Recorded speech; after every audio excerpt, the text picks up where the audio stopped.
Hello, welcome.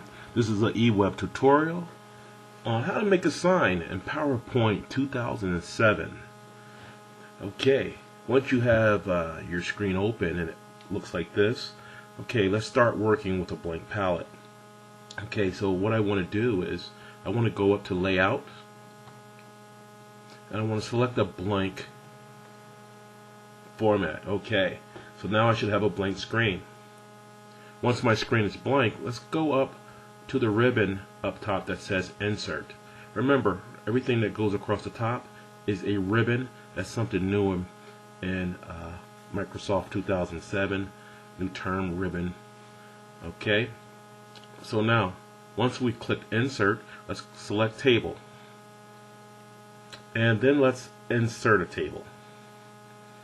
Okay, for the purpose of simpleness, let's select 10. You can select as many as you want or want to squeeze in. And for columns we need 10, and for rows we need 1. Okay. Okay. Once we have the arrow in a move state, which is the 4 arrows pointing in each direction, let's left click and drag it down to the bottom of your screen. Okay. Grab the top right corner of your square of your table and stretch it out.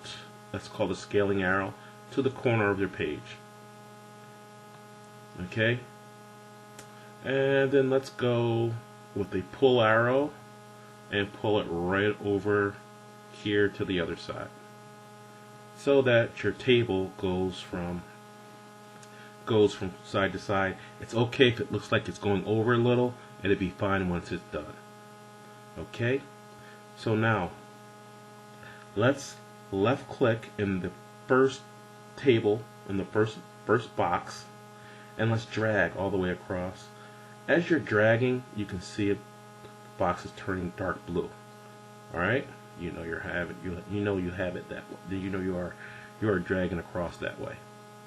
Okay, now I need you to right click inside of the table once you have it highlighted. If you do it and it just jumps off, that's okay. Highlight it again and then right click.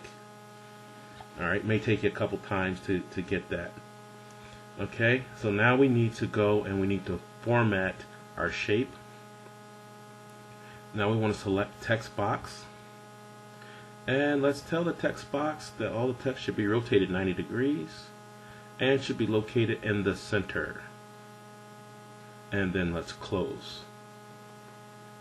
Okay. So let's go and just select the first. Oops. Had a little sticky finger there. Let's select the first box and just type in any phone number that you want for your box. Okay, and once you've got that done, let's highlight the number, and then we are right click again once you have that number highlighted and select copy. And now let's see if we can select all of the other empty boxes that don't have the phone number in it. And then let's right click and select paste. Okay, now that we have the number, let's go and insert some clip art. You'll notice that you do have, if you click organize clips, these are canned clip arts. So you have a web collection that's already preloaded, and we also have an office collection which has everything in it that you can think of. So I want to take you out so that we can go and import some of these, show you how to go get them. Okay, so what I want you to do, select Clip Art Office Online, and that's going to take you out to the web. If you do not have access to the web, you can just select one of the clip art images that you have there preloaded, or you can use an image. So now I am going to type in car for clip art, and I will let it go search, and then I am going to go and look for a picture of a car.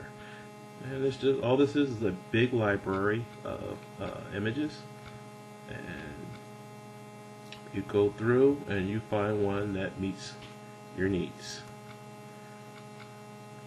So I've kind of cheated, and I think I know what page my image is on, and here's one here. So all I do is select the checkbox of the image I want, and it puts it over here into my selection basket. I tell it I want to download the item that I have in the selection basket, and I'll go and select download now. And yes, I want it to open right away. So what I'm going to do is move this box over a little bit, and I'm going to minimize my screen. It should lead me right back to my working screen, and I'm just going to drag right onto the desktop the image that I just downloaded. And now all I got to do is add some text, and I'm just about there. So I will go right in and I'll grab a 3D text. How about adding a blue, so the car is blue. Once the text appears on the screen, it's got a blue tint over it. That means you can start typing right away. So I'm just going to say car for sale. And then I'll get it to the move position. I will put this up at the top, and voila, there we go.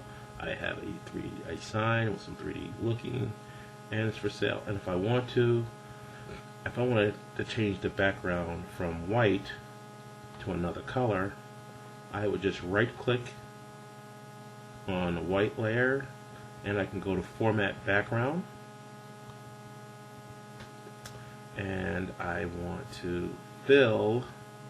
Right now the fill set to white. I can go to more colors. I'm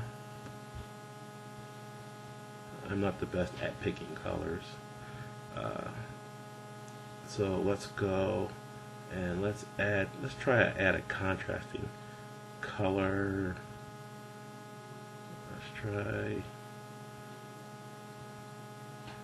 Oh, that didn't work at all. And let's try light blue. There you go. There we go. We have a car for sale. So now let's go save it. Let's do a file. And since I want this to print out, may want to print out as color. I want to save it as a PowerPoint presentation, but I'm going to flip it now and say, hey, let's make it a JPEG. So I'm going to look for JPG, interchange format.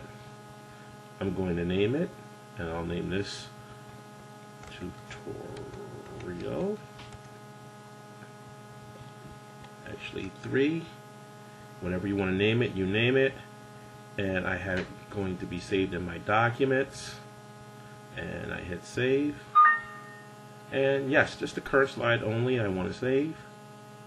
And now let's go over. Let's go look into my documents. Excuse my junky desktop. And let's go down. Here's tutorial 3. And let's see. And there you go. Alright. I'll see you next time. This is Kevin. I'll be talking to you later. Bye-bye.